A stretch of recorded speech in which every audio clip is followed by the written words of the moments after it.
पुरुषार्थ सहज या मुश्किल अनुभव होने का कारण क्या है?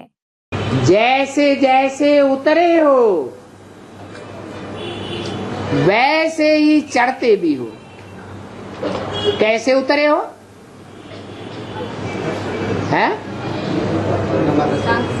ऊपर से जब नीचे उतरे तो ढेर की ढेर आत्माओं के संग के रंग में आते गए, देहधारियों के संग के रंग में आते गए, नीचे उतरते गए, देह की कट चढ़ती गई,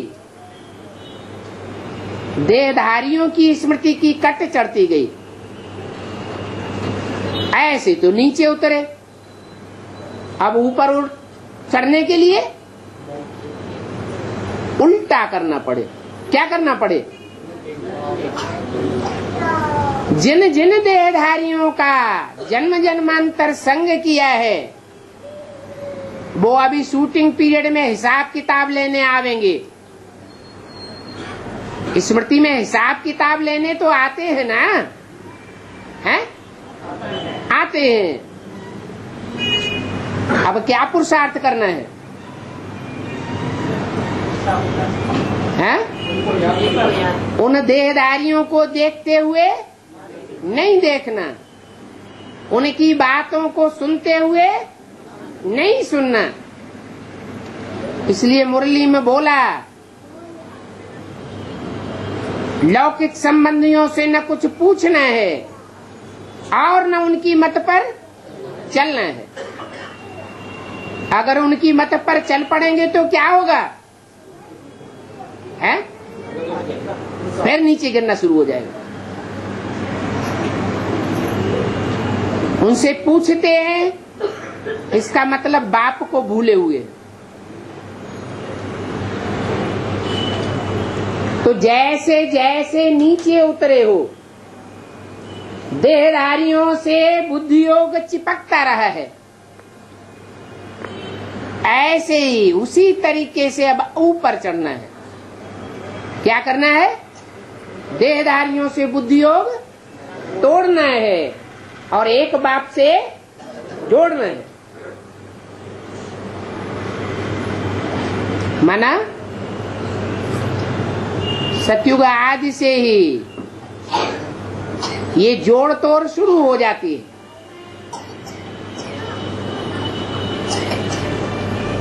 द्वापर युग में तेजी से देह भान बढ़ता है और देह का लगाव शुरू हो जाता है। एक बाप से टूटता जाता संबंध और अनेकों से संबंध जुड़ता जाता है। ये जोड़ तोड़ करने वाला कौन? द्वापर युग से बाप ने कहा कि ये जोड़ तोड़ करो, है? नहीं किया, नहीं कहा। जैसा जैसा संगम युग में शूटिंग की है वैसा ही वैसा ड्रामा शूट होता है।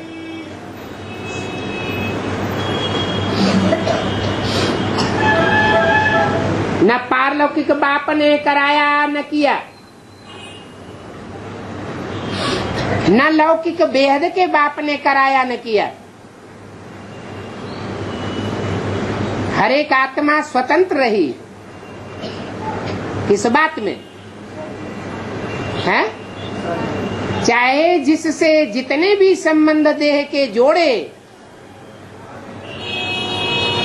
और बाप से कितना ही तोड़ना चाहे तो तोड़े।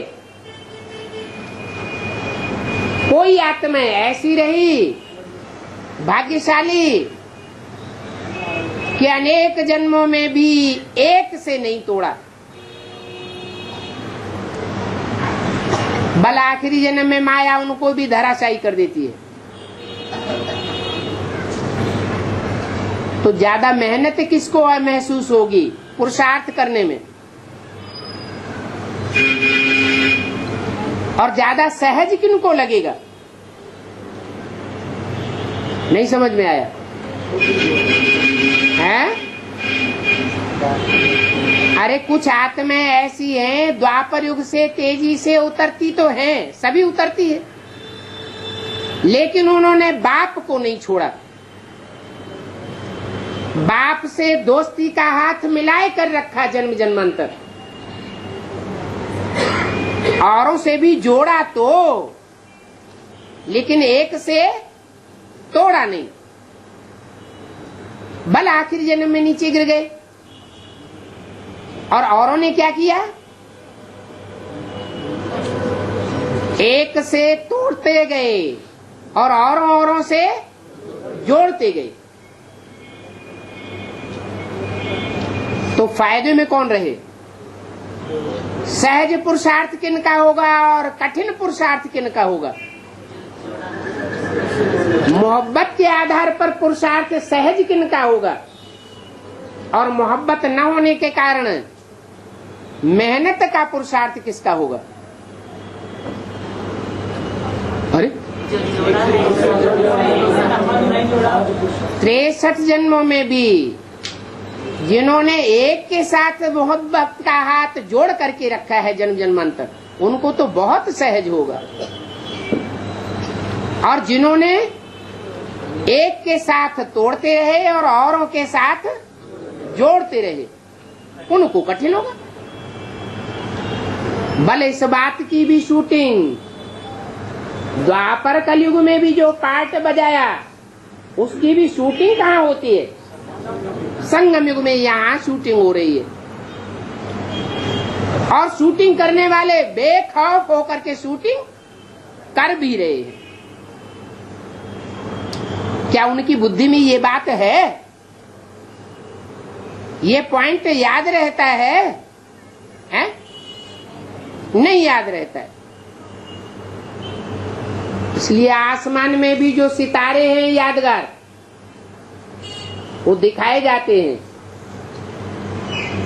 कोई 2-3 सितारे लगातार साथ साथ रहते हैं, भले ध्रुव तारे से कितना भी दूर चले जाएं, लेकिन साथ साथ रहते हैं।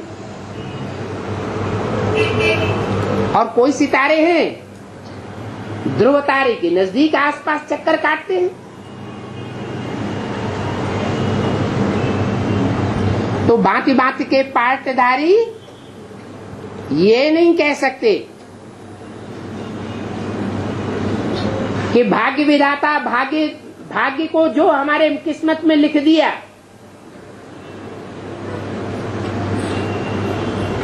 उसके जिम्मेवार हम नहीं हैं। भाग्य विधाता जिम्मेवार है। कौन जिम्मेवार हुआ? है ऊंचा भाग्य बनाने, सुख का भाग्य बनाने और दुख का भाग्य बनाने का जिम्मेवार कौन हुआ? है हर आत्मा। जैसे गीता में लिखा हुआ, आत्मा अपना शत्रु और आत्मा अपना मित्र स्वयं ही है। कोई दूसरा मित्र और शत्रु नहीं हो सकता।